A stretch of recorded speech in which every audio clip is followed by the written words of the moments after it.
Pain management centres మీద ఇన్ని కాంట్రవర్సీలు నడుస్తున్నప్పుడు మీరు బ్రాంచ్ల మీద బ్రాంచెస్ ఎలా స్టార్ట్ చేస్తున్నారు? సొసైటీలో దేని గురించిన కాంట్రవర్సీ వచ్చిందంటే దాంట్లో దమ్ము ఉంటుంది. ప్రముఖ ఆర్థోపెడిక్ డాక్టర్ ఒకరు ముఖ్యంగా మిమ్మల్ని ఉద్దేశించి బయటకు వచ్చి కాంట్రవర్సీగా కొన్ని మాటలు మాట్లాడడం జరిగింది. ఆయన పరిస్థితి బాగాలేదు, మోకాలంతా తీసేస్తారు. గుజ్జు ఒక్కటి అరిగిపోతే నీ మోకాలంతా ఎందుకు మార్చుకోవాలి? 80% ఒక హాస్పిటల్లో ఇన్కమ్ ఈ ఆపరేషన్స్ వల్ల వస్తుంటే దాన్ని రాంగ్ ప్రచారం చేయాల్సింది. వేరే ట్రీట్మెంట్ వస్తుంది. మీరు నమ్మకంతో నా దగ్గర పిఆర్పి ట్రీట్మెంట్ చేసుకుంటే లైఫ్ లాంగ్ మిమ్మల్ని ఎప్పటికీ కూడా నేను ఆపరేషన్ పంపిస్తాను. మీరు నొప్పి లేకుండా చూసే బాధ్యత. నమస్తే, welcome to Telugu one health. నేను రూపానాథిళ్ళ. ఈరోజు మనం వచ్చేసాము ఎపియాన్ పెయిన్ మేనేజ్మెంట్ సెంటర్ కండి. భారతదేశంలోని ప్లాస్మా థెరపీ వ్యవస్థాపకులు డాక్టర్ సుధీర్ దారా గారిని కలవడానికి వచ్చాము. ప్లాస్మా థెరపీ అంటే అర్థమైందా మీకు? పిఆర్పి ఇంజెక్షన్స్ అండి. ఈ రోజుల్లో స్కిన్ కోసం, హెయిర్ కోసం ఎక్కువ మంది చేయించుకుంటున్నారు కదా, మీకు అర్థం అవ్వాలని చెప్పాను. సో పిల్లలకి పెద్దవాళ్ళకి తేడా లేకుండా చాలా ప్రాబ్లమ్స్ వచ్చేస్తున్నాయి. కానీ ఎక్కువగా ఆశ్చర్యం కలిగించింది ఏంటంటే మోకాళ్ళ నొప్పులు కూడా వస్తున్నాయి. సో చాలామంది శస్త్రచికిత్సలకి అంటే ఆపరేషన్స్కి భయపడి పెయిన్ కిల్లర్స్తో మేనేజ్ చేస్తున్నారు. సో అలా భయపడాల్సిన పనేమీ లేదు. సో ఈ ప్లాస్మా థెరపీని ఉపయోగించి 60,000 మందికి, అక్షరాల 60,000 మందికి చికిత్స చేశారు. అందుకు గాను ఆయనకి భారతీయ రత్న, అలాగే ఇండియా బుక్ ఆఫ్ రికార్డ్స్లో ఆయన స్థానం సంపాదించుకోగలిగారు. సో ఆ డాక్టర్ని కలవడానికి వెళ్తున్నాం ఇప్పుడు. ఇది నిజంగా గుడ్ న్యూస్ అనే చెప్పాలి. డాక్టర్ గారితో మాట్లాడి దీని గురించి వివరాలు, చాలా డౌట్స్ క్లియర్ చేసుకుందాం. అచ్చే డాక్టర్ నమస్తే. నమస్కారమ్మా. పెయిన్ మేనేజ్మెంట్ సెంటర్స్ మీద ఇన్ని కాంట్రవర్సీలు నడుస్తున్నప్పుడు మీరు బ్రాంచ్ల మీద బ్రాంచెస్ ఎలా స్టార్ట్ చేస్తున్నారు? ఏంటి మీ ధైర్యం? సో ఎప్పుడన్నా కానీ సొసైటీలో దేని గురించిన కాంట్రవర్సీ వచ్చిందంటే దాంట్లో ఏదో ఒకటి ఉంటుంది, దాంట్లో దమ్ము ఉంటుంది, అంతే కదా. ఇప్పుడు దాంట్లో ఎఫెక్ట్ లేని ట్రీట్మెంటు, ఈ ట్రీట్మెంట్ వేస్ట్ అంటే దాని కాంట్రవర్సీ రాదు. ఎవరు ఫాలో గారు, ఎవరు మాట్లాడరు. ఎందుకు కాంట్రవర్సీ వస్తుంది? దానికి ఎక్కడో దగ్గర రిపల్షన్ ఉంది, అంటే దానికి ఎవరో అడ్డుకుంటున్నారు, అప్పుడే కాంట్రవర్సీ వస్తుంది. కాంట్రవర్సీ అంటే ఏంటి? ఒకటి చేస్తున్నారు, అది తప్పు లేదంటే అది వద్దు, ఇంకోటి చేయండి అన్నప్పుడు అది కాంట్రవర్సీ. అది ఇద్దరు మనుషుల మధ్య కాన్ఫ్లిక్ట్, దాన్ని కాంట్రవర్సీ అంటారు. ఇది నేను అవసరం లేదు అంటాను నేను. అరే ఏంటిది, మేము ఎన్ని సంవత్సరాల నుంచి చేస్తుంటే అవసరం లేదంటాడు ఏంటి? అది కాంట్రవర్సీ. కాంట్రవర్సీ వచ్చింది అంటే ఒకటి అది సక్సెస్ అని అర్థం. కాంట్రవర్సీ అంటే సక్సెస్ కాబట్టే నేను పబ్లిక్ నీడ్ ఉంది కాబట్టే నేను ఇన్ని సెంటర్లు ఓపెన్ చేస్తున్నాను. హైదరాబాద్లో 3 ఉన్నాయి, బెంగళూరులో ఉంది, చెన్నైలో 3 సంవత్సరాలు అయింది, బెంగళూరులో 1 year అయింది. నెక్స్ట్ 2 yearsలో ఇంకా 20 centers ఓపెన్ చేస్తున్నాం. సో పాయింట్ ఏంటంటే కాంట్రవర్సీ అనగానే మెడికల్ ఫీల్డ్లో కాంట్రవర్సీ వచ్చింది అంటే అది పాతకాలం ట్రీట్మెంట్ చేసే వాళ్ళకి కొందరికి నచ్చట్లేదు, అదే కాంట్రవర్సీ. వాళ్ళు కాంట్రవర్షియల్గా మాట్లాడతారు, ఎందుకు? వాళ్ళ ప్రాక్టీస్ పోతుంది కాబట్టి. ప్రజలు మారిపోతున్నారు కదా. ప్రజలు ఇప్పుడు ఆపరేషన్ పోవట్లే, ఆపరేషన్ గురించి మాకు తెలుసులేండి సార్, పిఆర్పి ట్రీట్మెంట్ చేస్తారా లేదా, మేము పిఆర్పి ఇట్లా ఇపియాన్లో చేయించుకుంటాం హైదరాబాద్లో అనడంతో అందరికీ ఒక అభద్రతా భావం, అదే కాంట్రవర్సీ. అంతేగాని ఈ ట్రీట్మెంట్లో కాంట్రవర్సీ లేదు. ఇది చూడండి, ఇప్పుడు ఇంకొక 5-6 సంవత్సరాల్లో మొత్తం ఇండియాలో ఇపియాన్ సెంటర్స్ ఒక 40-50 తయారవుతాయి. ఎందుకంటే అంత అవసరం ఉంది. అదే నేను పెట్టాలని పెట్టట్లే, ఎక్కడ అవసరం ఉందో, ఎక్కడైతే డాక్టర్స్ మనకు దొరికి మన దగ్గర నేర్చుకొని వెళ్తారో అక్కడ ప్రతి చోట పెడుతున్నాం. ఎందుకంటే ప్రజలు మంచిగా, రేపు పొద్దున చిన్న ఊర్లోకి కూడా వెళ్ళిపోతాం, డిస్ట్రిక్ట్ హెడ్ క్వార్టర్స్ వెళ్తాం. ప్రతి డిస్ట్రిక్ట్ హెడ్ క్వార్టర్స్ తాలూకాలో కూడా ఇపియాన్ ఉండొచ్చు. సో అందుకని మంచిని ఎప్పుడు ఆపకూడదు. మంచిని మీరు ఆపాలని ట్రై చేసినా ఆగదు. నువ్వు ఎంత వెనక గుంజు అంత ఫోర్స్తో పైకి వెళ్ళిపోతుంది.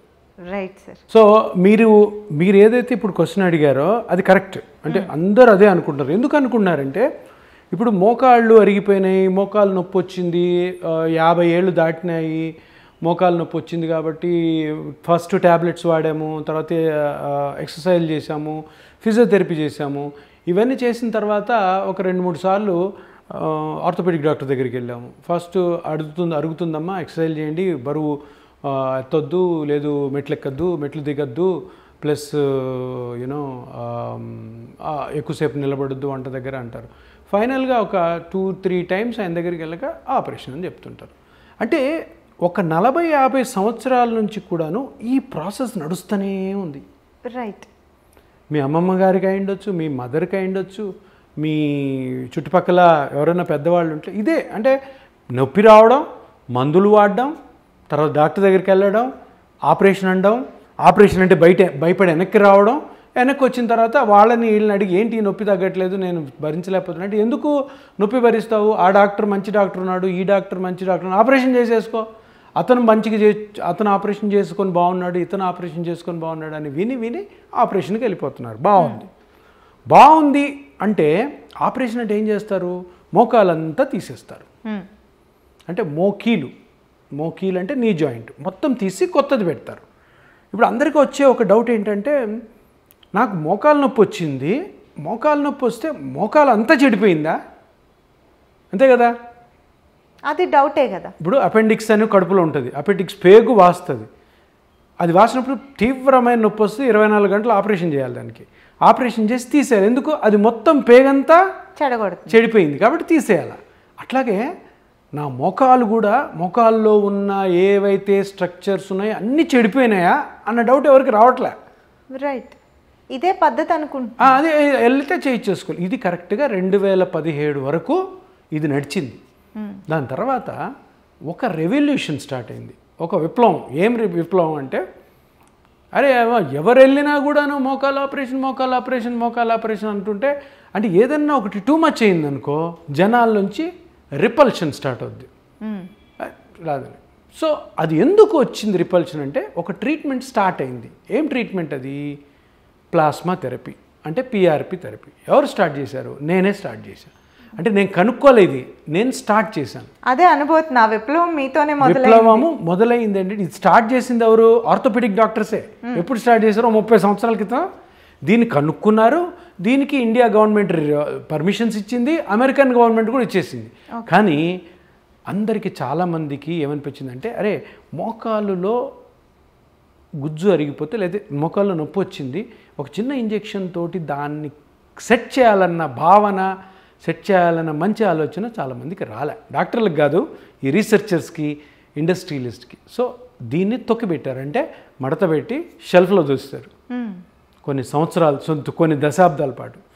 దీన్ని నేను బయటికి తీసి ఈ ట్రీట్మెంట్ ఉందని చాలామందికి తెలుసు. కానీ అందరూ ఏమనుకుంటారు, అది పని చేయదురా, అది చిన్న ఇంజెక్షన్ తోటి ఇంత పెద్ద ఆపరేషన్ ఎట్లా రీప్లేస్ చేయగలరు, ఆపరేషన్ అని అందరు నమ్ముతున్నప్పుడు ఒక చిన్న ఇంజెక్షన్తో పేషెంట్ యొక్క ఓన్ బ్లడ్ తీసుకొని అక్కడ వేస్తే మొత్తం ఎట్లా సెట్ అవుతుందని.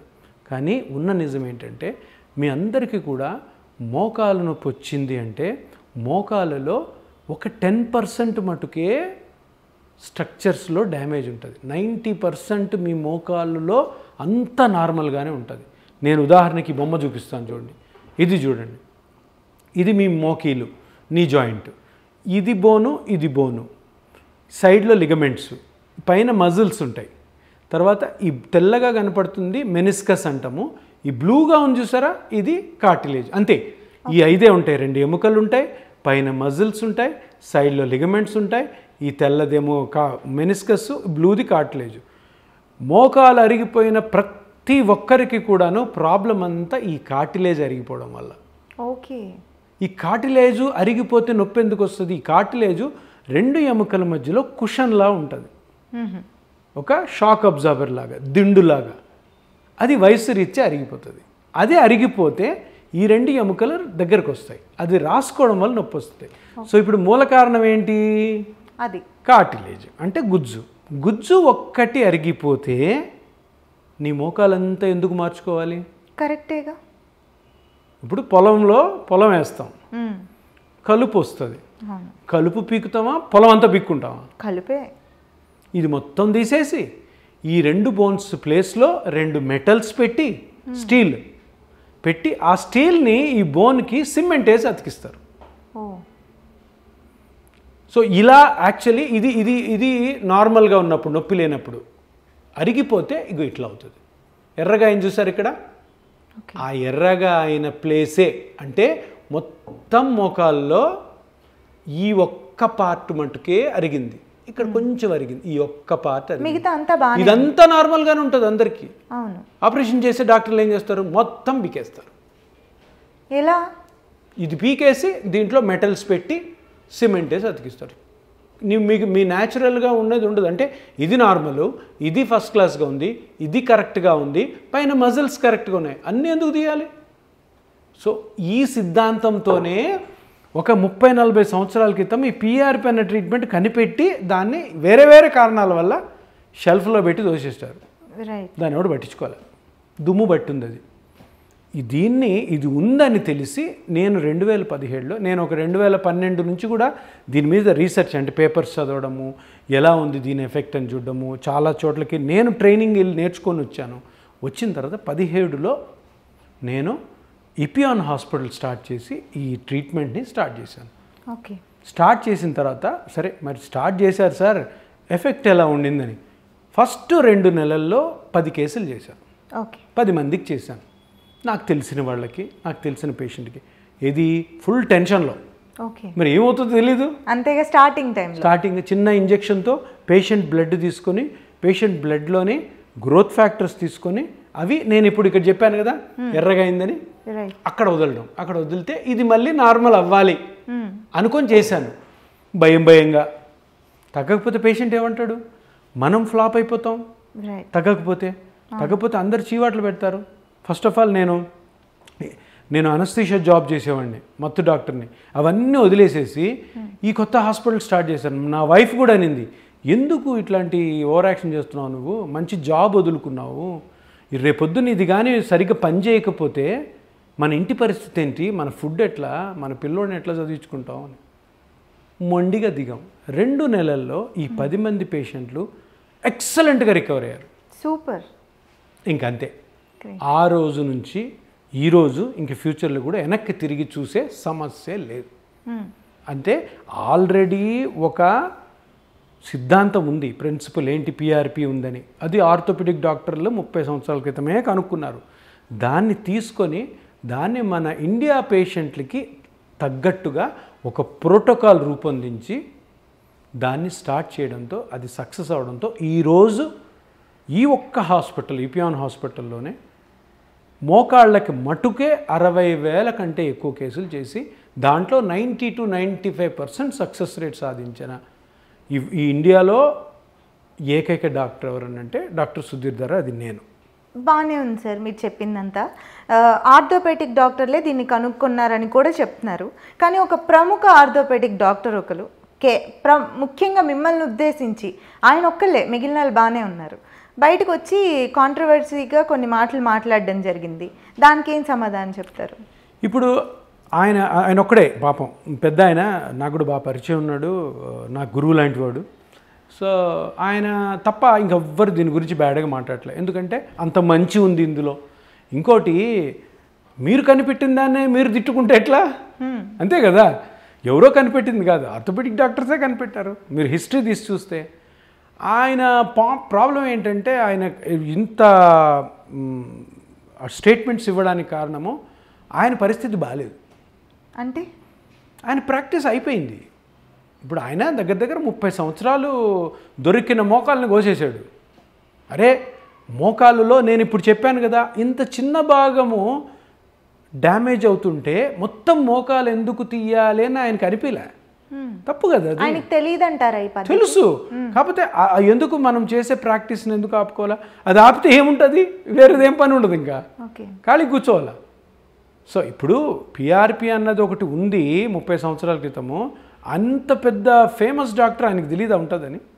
ఎందుకు ప్రాక్టీస్ చేయలేదు? ఎందుకో చేయలేదు. ఆయనకి పిఆర్పి అంటే ఇష్టం లేదు. ఆయన కేసులన్నీ కూడా ఇపియాన్కి వచ్చేస్తున్నాయి అన్న తట్టుకోలేని భావంతో కూడా ఆయన ఉండొచ్చు. కానీ నేను ఒకటే అంటాను, ఆయనకి ఏం అర్హత ఉంది? అర్హత లేదు. ఎందుకు లేదు చెప్పు? ఆయన పిఆర్పి చేయకుండా నీకు ఎట్లా తెలుస్తుంది దాని గురించి? మీరు ఇంతకుముందు అడిగారు, సార్ పిఆర్పి హెయిర్కి పనిచేస్తుందా అని. నేను చెయ్యను హెయిర్కి, అందుకని నేను మాట్లాడను. సింపుల్. మనకు రాని విద్యని మనం మీరు జర్నలిస్టు, నేను జర్నలిస్టు జాబ్ గురించి నేను మాట్లాడితే మీరేమంటారు? సార్ మీరు డాక్టర్, మీ పని మీరు చూసుకోండి, మీకు మా పని ఎలా తెలుస్తుందండి. సింపుల్. కంప్యూటర్ ఇంజనీర్ ఉంటాడు, వానికి పోయి నేను కంప్యూటర్ గురించి చెప్తే ఏమంటాడు? రాగిపెట్టి వాడు కొడతాడు. అదేవిధంగా ఆయనకు అర్హత లేదు. ఆయన ఆపరేషన్ చేసే డాక్టర్, అన్యాయంగా న్యాయంగా ఎంతోమందికి చేశాడు. ఎంతోమందికి ఎన్నో ప్రాబ్లమ్స్ వచ్చాయి, ఇన్ఫెక్షన్లు, బ్లీడింగ్స్, అది సరిగ్గా సెట్ కాకపోవడం, అవన్నీ ఎవరు కామెంట్ చేయట్లేదు. కొంతమంది టేబుల్ మీద చనిపోయి ఉంటారు, పెద్ద ఆపరేషన్ కాబట్టి, అవి ఎవరు కామెంట్ చేయట్లేదే. మేము ఒకటే అంటున్నాం, మీరు చేసిన ట్రీట్మెంట్ మీ ఆర్థోపెడిక్ డాక్టర్స్ ఏదైతే కనిపెట్టారో దాన్ని మేము ఈరోజు లైమ్ లైట్లోకి తీసుకొచ్చి ప్రజలకు మంచి చేస్తున్నాం. దాన్ని మీరు అప్రిషియేట్ చేయాలి, అంతేగాని అది పని చేయదు, అది చేసే డాక్టర్లు అందరూ దొంగలు. అలోపతిలో ఇప్పటి వరకు ఒక డాక్టర్ని ఇంకొక డాక్టర్ కామెంట్ చేయడం ఇదే మొదటిసారి. మనోడు హిస్టరీలోకి వెళ్తాడు, కానీ ఎటువంటి హిస్టరీలోకి వెళ్తాడు? చీ అని తిట్టించుకునే హిస్టరీలోకి వెళ్తాడు. ఇప్పుడు అట్లా మాట్లాడలేదు, ఇప్పటివరకు ఎవరు మాట్లాడలేదు. అందులో అదేదో నేను కనిపెట్టింది కాదు, ఈ పిఆర్పి చేసే డాక్టర్లు కనిపెట్టింది కాదు, ఆర్థోపెడిక్ డాక్టర్స్ కనిపెట్టిందే. ఈ రోజుకి దగ్గర 60% ఆర్థోపెడిక్ డాక్టర్స్ ఆపరేషన్లు వదిలేసి ఇవి చేస్తున్నారు. పిఆర్పి ఎందుకు చేస్తున్నారు? రిజల్ట్ బాగుంటే చేస్తారు. ఎందుకు ఆపరేషన్ చేయాలి? ఎందుకు ఆపరేషన్ చేసి పేషెంట్ని అంత సతాయించాలి, అంత ఇబ్బందులు పడేయాలన్న మంచి ఉద్దేశంతో చేస్తున్నారు వాళ్ళు. రైట్.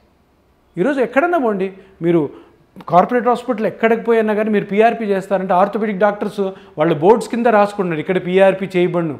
ఎప్పటి నుంచి? 2007లో నేను స్టార్ట్ చేసినప్పటి నుంచి అందరికి తెలిసిపోయింది.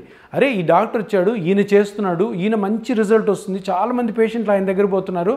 వాళ్ళకి తెలిసిన ఆర్థోపెడిక్ డాక్టర్ దగ్గరికి కూడా పోయి, సార్ నా మోకాలు నొప్పి ఉంది అంటే ఆయన, సరే మా ఆపరేషన్ చేసుకుంటే ఆపరేషన్ గురించి మాకు తెలుసు సార్, పిఆర్పి చేస్తారా మీరు అన్నప్పుడు ఏం చేస్తారు? ఎవరైనా ఇంత ఫేమస్ అయిపోయింది పేరు, మనం కూడా చేద్దాం అని చేస్తున్నారు. సో ఆ డాక్టర్ గారు ఎవరైతే మాట్లాడుతున్నారో అది మంచి పద్ధతి కాదు. రైట్. ఆయన స్టేచర్కి అటువంటి చిల్లర మాటలు మాట్లాడకూడదు. అది ఆయన విఘ్నతగా వదిలేస్తున్నాము. ఎందుకంటే ఇది ఎవరో నేను తయారు చేసింది కాదు, అది మీరు తయారు చేసిందే, మీ ఆర్థోపెడిషియన్స్ తయారు చేస్తే అది ప్రజల మంచి కోసం నేను దాన్ని తీసుకొచ్చి ఇప్పుడు విరివిగా అందరితో ప్రాక్టీస్ చేస్తే ఇప్పటికి నేను 5,000-6,000 మందికి 5,000 నుంచి 6,000 మంది డాక్టర్లకి ట్రైన్ చేశాను.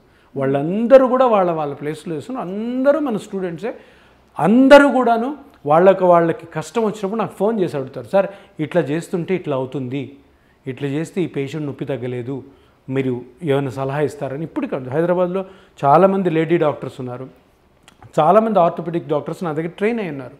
వీళ్ళందరూ కూడాను వాళ్ళు అవసరమైనప్పుడు ఫోన్ చేస్తుంటారు నాకు, సార్ ఈ ప్రాబ్లం వచ్చింది సార్, ఇలా చేస్తే ఇలా అయింది, ఇలాగ నొప్పి తగ్గలేదు, ఇలాగ కార్టిలేజ్ పెరగలేదు, ఎందుకు సార్ అంటే నేనే వాళ్ళకి ఆన్సర్ చెప్తుంటాను. ఓకే, మీరు ఆయనకి బాగానే సమాధానం చెప్పారు. అయితే ఇంకొక డౌట్ ఉంది ఏంటంటే, ఈ పద్ధతికి సంబంధించి ఇది టెంపరీ, 2-3 ఏళ్ల కన్నా ఎక్కువ పనిచేయదు అని అంటున్నారు. మరి మీరేమంటారు? ఇది ఒక అపోహ కూడా కాదు, ఇది విషపూరితమైన ప్రచారం. అవునా? ఇది ఎందుకు ప్రచారం అంటే, ఇప్పుడు జనరల్గా ఒక పెద్ద హాస్పిటల్లో 80% వాళ్ళ ప్రాక్టీసు మోకాల ఆపరేషన్లు, స్పైన్ ఆపరేషన్లు, షోల్డర్ ఆపరేషన్. ఒక హాస్పిటల్లోకి ప్రతిరోజు 100 మంది కొత్త పేషెంట్లు చూపించుకోవడానికి వెళ్తే అందులో 80 మంది జబ్బు లేని వాళ్ళు ఉంటారు. అదేంటిది? హాస్పిటల్ లేకుండా జబ్బు లేకుండా హాస్పిటల్లోకి ఎందుకు వెళ్తారు? అర్థం కదా? అంటే 100లో 80 మంది ఓపీ జబ్బులు లేని వాళ్ళు ఉంటారు. ఏంటి సార్ జబ్బులు లేకుండా ఎందుకు వెళ్తారు? ఈ మోకాలు నొప్పి, షోల్డర్ నొప్పి. అంటే ఈ అందరికీ కూడాను ఆపరేషన్లకి రెడీగా ఉంటారు ఈ హాస్పిటల్లో.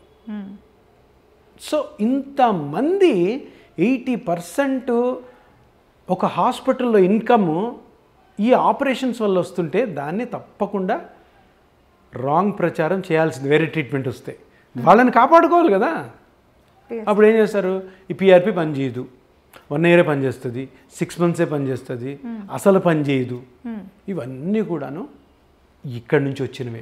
అయితే ఇది లాంగ్ లాస్టింగ్ ఎప్పటికీ? ఎస్. ఇప్పుడు పాయింట్ ఏంటంటే, సరే ఎన్ని రోజులు ఉంటుంది? నెక్స్ట్ క్వశ్చన్ అదే. అందరికీ కూడా కావాల్సిన క్వశ్చన్. సరే సార్ నేను చేయించుకుంటా, ఇపియానికి వచ్చి చేయించుకుంటా, మీ దగ్గర చేయించుకుంటా, మరి నాకు ఎట్లా సార్ ఎన్ని రోజులు ఉంటుంది?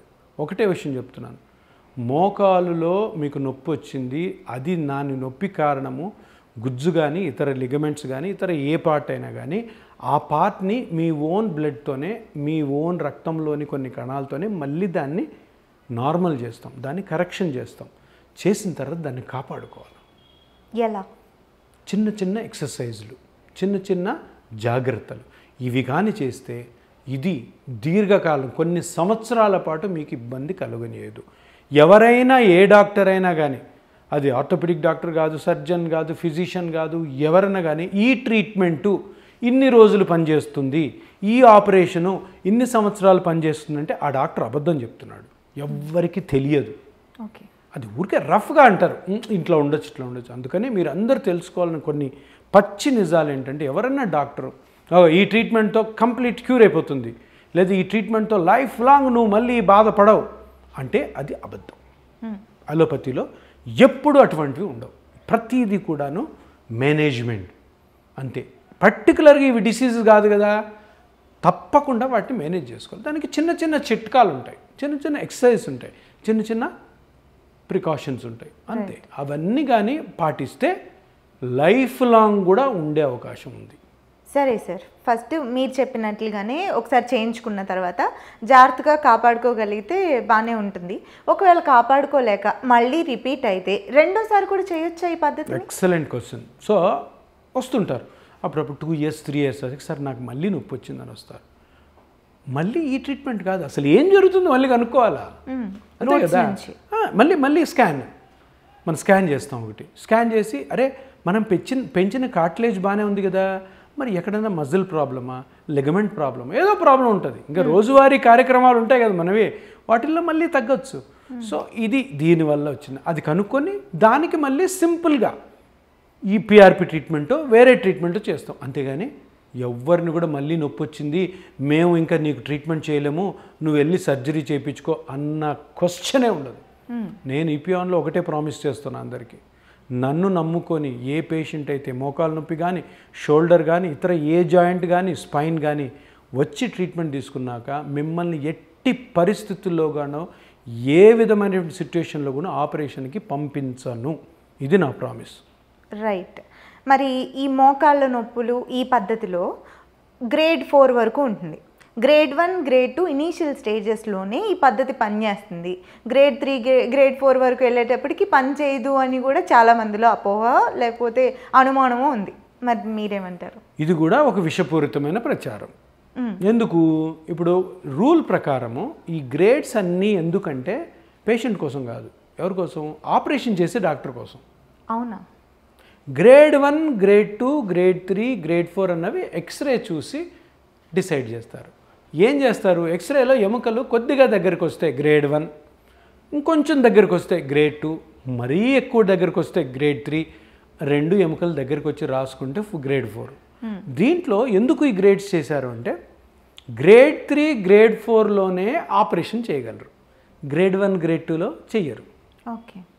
ఇప్పుడు గ్రేడ్ 3, గ్రేడ్ 4లో ఆపరేషన్ చేస్తారు కాబట్టి గ్రేడ్ 3, గ్రేడ్ 4లో ఈ పిఆర్పి పని చేయదని కానీ మనం ప్రమోట్ చేసామనుకో, ఫైనల్గా ఏ కేసెస్కి మనం చేయలేం పిఆర్పి. ఎందుకు? గ్రేడ్ 1, గ్రేడ్ 2లో నొప్పే ఉండదు. గ్రేడ్ 1, గ్రేడ్ 2, గ్రేడ్ 3, గ్రేడ్ 4లో గ్రేడ్ 1, గ్రేడ్ 2లో నొప్పి ఉండదు, లైట్గా ఉంటుంది, ఎవరు డాక్టర్ దగ్గర కూడా పోరు. గ్రేడ్ 3, గ్రేడ్ 4లోనే పోతారు. గ్రేడ్ 3, గ్రేడ్ 4లో కూడా నేను పిఆర్పి చేస్తానంటే పిఆర్పి కేసెస్ సర్జరీకి పోవు. సో అందుకని ఏంటి? విషపూరితమైన ప్రచారం. ఏంటి? ఈ గ్రేడ్ 3, గ్రేడ్ 4లో పనిచేయదండి.